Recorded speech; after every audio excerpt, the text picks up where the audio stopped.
In this video, I get to XP level 500 as well as digging. A lot of digging. As always, be sure to like this video and subscribe if you're new because these videos take a long time to make. Enjoy the video. Alright, so I'm kicking things off today at the Guardian farm, and you can see I have 491 levels, which means I'm actually really close to getting to level 500, and that's going to be one of the main things in this episode. However, it's not entirely about that. So, as you can see, I've marked out an area over here. The nether portal will be moved because this whole place is going to be covered in a sidewalk. Yeah, I know it's annoying right now. It just has to stay. I've done a little bit of work in a creative testing build world. This is going to be the basic size and shape of one of the new skyscrapers. And this is going to be the one that has all of the random farms that don't really, I guess, deserve or need their own skyscraper because of how small they can be with yet providing me enough items. This one over here is going to be home to the iron farm whenever I decide to build it. This is going to be the iron farm, and I have not worked out anything about it. All I have is a basic design that I built on the Clueless SMP, which I occasionally live stream over on Twitch. I decided not to bring back that other iron farm design from Midway's SMP because the new one I have made has a lot more spawning spots. So the other thing I've done is I've finished the floor pattern for the main building, and now the whole thing is covered in glass in the design that I want it to be. This netherrack is not going to be visible. I'm just using it as a placeholder until I can build the fourth white concrete pillar. So the other thing I noticed is that I do not have a smelter set up over here, so I built this tiny little thing, and my idea is to keep it running for as long as possible and constantly fill it with items and make sure it has fuel. So I'm not actually going to be using this as an XP farm for the most part. The only time I will is if I die and want to see how much XP is in it, and then I'll die again so I don't keep all those cheated levels, basically. I would much rather call this my best XP farm, because it really is. I worked so hard to design this farm and then build it. So as you can see, I've got a lot of random fuel in here that I wasn't sure about. It's a lot of coal to get it started, which is really good. And I have quite a bit of resources that I actually need to smelt out. And I also want to throw in some junk items as well, just so I can say I can keep it running. And the moment I've been waiting for a few days now, I get to put stuff in here and set it off. The iron's gonna go first because I actually need that. Yeah, some of the sand that I bought off of some wandering traders will get smelted as well because glass is always helpful. And I also do want to mention that this is by no means going to be my main smelter setup if I need stacks upon stacks of glass or stone or something like that. I just built this because why not, and I also did kind of need a furnace setup. And now it's time to completely overload the furnace. This furnace is not going to run out of items to smelt anytime soon. The biggest problem I see is running out of fuel, but I've got plenty of coal. The Illiger banners actually are fantastic fuel sources because they can stack and they're pretty renewable from my raid farm. I've just got some random pieces of junk in here too. These hoppers are mostly filled up with coal, so this will go for a long time. And I totally forgot I had extra shulker boxes full of garbage in here. So I will have to expand it even further in the future. And by in the future, I mean of course right now. I totally forgot that I had a shulker box with some of the new 1.17 stuff in it, as well as some buried treasure stuff. Alright, it looks like I found all of the smeltable materials, and I filled up at least 2 double chests. I'm not going to fill this one up yet, just so I can have extra space for things if I want to. And there's a lot of tools in here as well, but the main thing is definitely the fish and the netherrack and the stone. So this is going to be working for a very long time, which is good. So the other part of this video is that I wanted to start on a project that I got the idea for a few days ago. To basically make the raid farm less frustrating and also build something around it that would give it a nice theme. And to do that, I'm gonna need to go back to the starter base. Now, I don't really have any use for keep digging over here, so I'm just gonna tear this whole thing down. That's all of the materials from the beacon, so I'm gonna just leave and probably not come back to this place for a long time. Okay, with that, it's time to go back to the area. So right now I'm actually going to set up 2 beacons. The first order of business is to put one over here. Somewhere. Not exactly sure though. Actually, the best fit place is probably going to be on top of the Guardian Farm AFK spot, just because of how much I'm here. And finally, the beacon goes right there. For now, it's just going to be on resistance and regeneration. So I think I've got everything I need, so I'm going to fly to the raid farm. Gotta say, it looks pretty awkward, floating blocks above a pillager outpost. Like I mentioned in the world tour, I think here is probably a good spot to put the beacon. And the second beacon for today is made. So now, I can start insta-mining everything. However, before I do that, I want to reorganize this whole area into some chests that are going to be away from this. Over here, which is why I brought all the wood. First, however, I gotta move these items. And this is gonna create a lot of lag, as there are a lot of totems in each of those.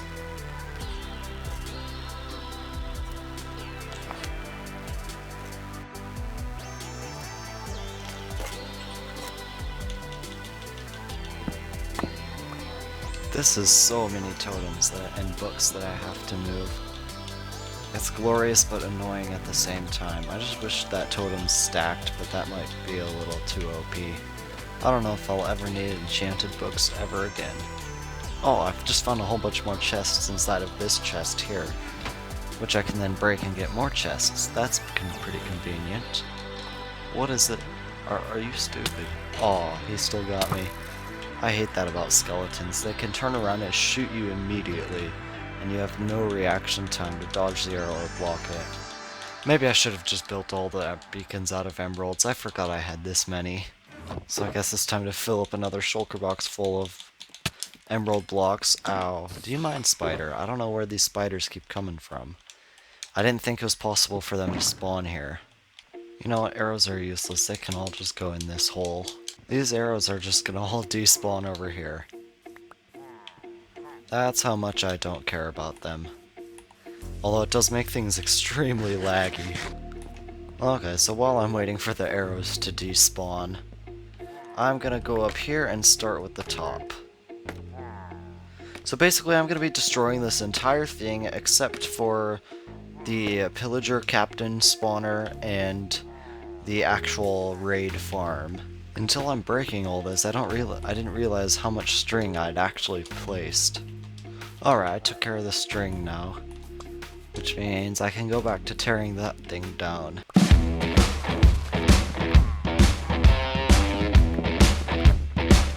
Alright, that's everything except the footprint of the pillager outpost totally destroyed. And now it's time to start going down.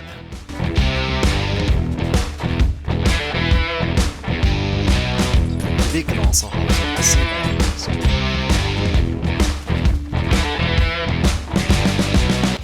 Some of you might be wondering why there's random cobblestone here, and that's because I actually blocked up a cave that was allowing the pillagers to spawn in it and ruining the farm. So one of the things I actually have to do right now is drain the river, or at least the part that is inside of the circle. Shouldn't take that long because there's not that much water. And half of it's ice anyways. What? Apparently gravel just breaks now if it falls? Okay, well that took forever, but the river is finally drained, and I've made a mess, but it's all gonna be gone anyways. So I'm just gonna collect up my sponge, and then continue digging.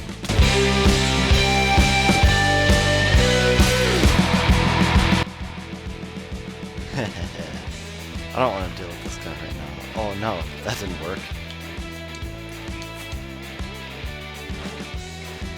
Okay, he's just gonna chill in there. I don't want to deal with bad omen right now. Bye, Vindicator. And he's gone now. Maybe I could also put some more farms in this area to make the most of this space. I don't know what I'd put here though.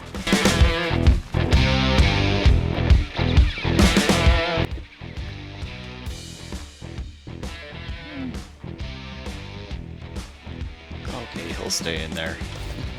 I got an idea, and that just requires that I find all the gunpowder that I have gotten from this raid farm. Okay, let's see how well this works.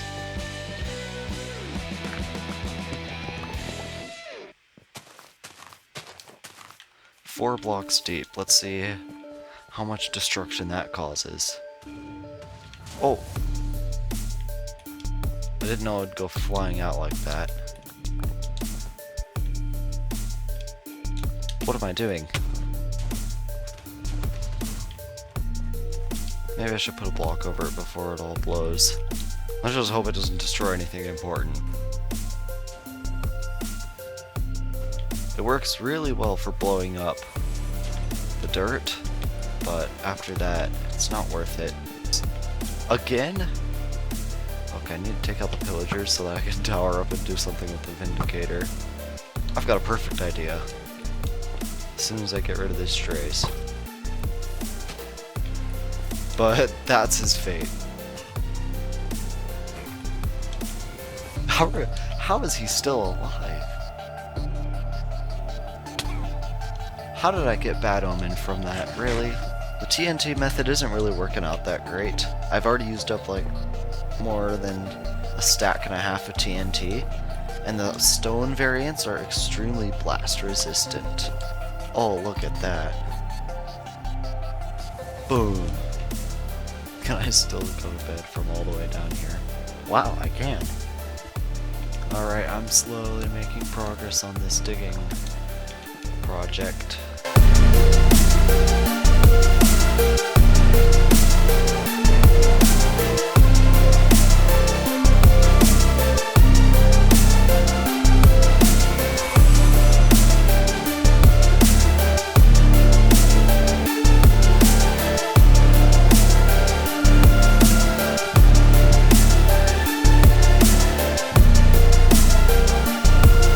So it's been a few days since the last clip. I have done 2 live streams over on Twitch, definitely go follow me there, so you don't miss the next live stream. And you can see my levels are at 499. And I'm here at the Guardian farm, so that can really only mean one thing.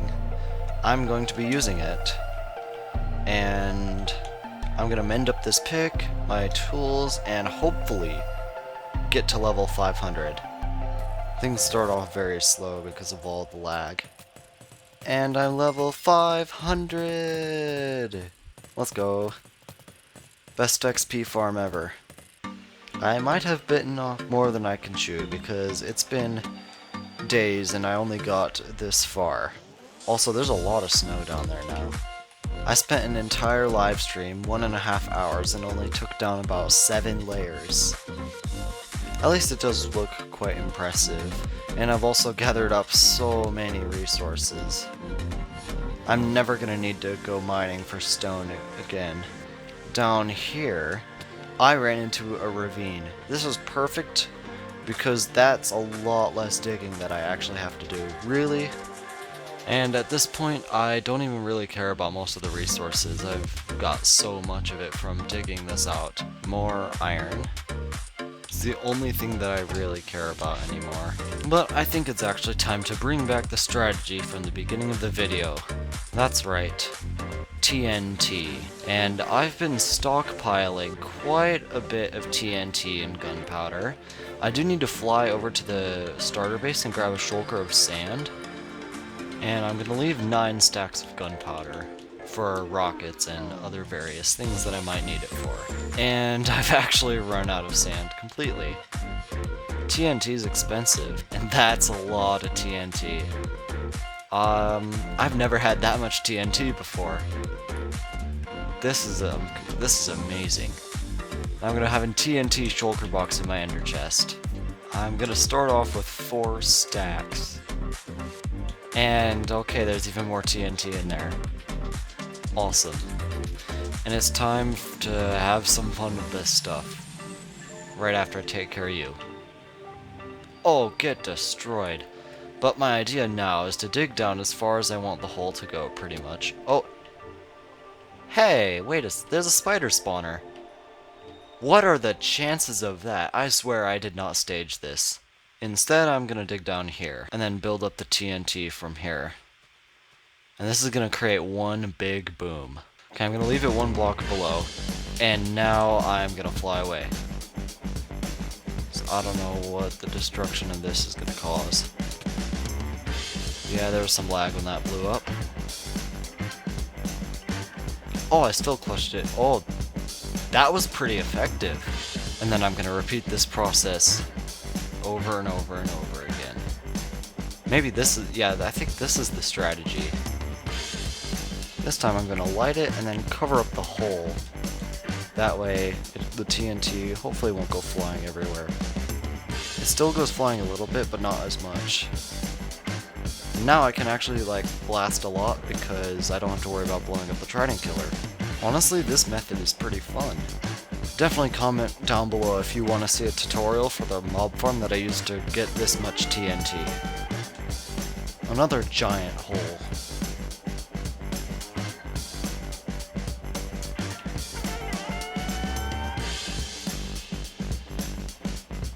Aw, gravel, so annoying. I'm gonna be so happy to blow it all up.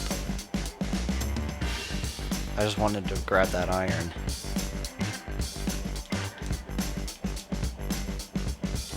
There's less TNT in there, and I gotta get out of there. Oh, that was a little close. Oh, that created quite the destruction. Yeah. Oh! That one TNT went flying and almost blew up the beacon. Really? It blew up the beacon, and I think the actual emerald blocks got blown up too. And that was actually pretty successful if you ask me, besides that last part. Look at how much destruction I was able to cause, all within like 40 minutes. Of course, there's still a ton of mining out left to do. I did remove a good portion of all the stuff that needs to get mined out. However, you can still see there's a whole bunch of layers that need to go.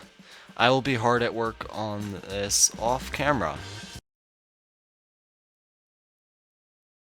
Okay, huge progress update.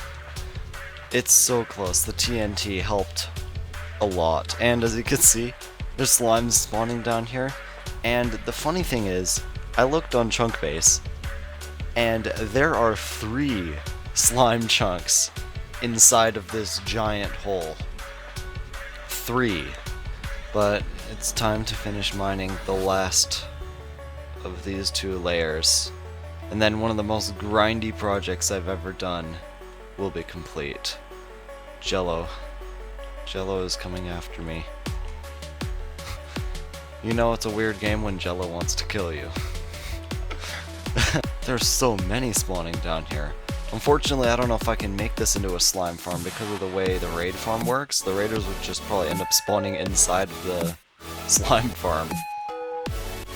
Maybe I can put it underneath, because I've got a plan that I'm not going to spoil because it's going to be a future episode. It's so close. So close. It's also worth mentioning that I got a lot of resources, including a fair amount of diamonds and a lot of iron from this project. So it turned out to be pretty profitable, but the main thing is that this hole is very impressive. Done. The digging part, oh no, the one, okay. Now I'm done. The digging part of this project is complete, unless this is not supposed to be here. Okay, I'm not gonna say done anymore because there's just gonna be one more spot that I find. It was a cool find. I'm sorry. Just taking a look from the top, this thing looks epic. I dug it all the way down to Y11. And my biggest question is, do the raiders spawn all the way down there? And that's my totem. So there's plenty more where that came from. Though apparently they can spawn all the way down here. That's really frustrating. That time they spawned in there. But I think I do have a plan on how to make sure that they don't spawn down there. And that is going to involve a lot of lava buckets. So as I'm done digging the giant hole, that's all I wanted to do for this episode. If you enjoyed this video, please be sure to like and subscribe, and I will see you in the next one. KingT out.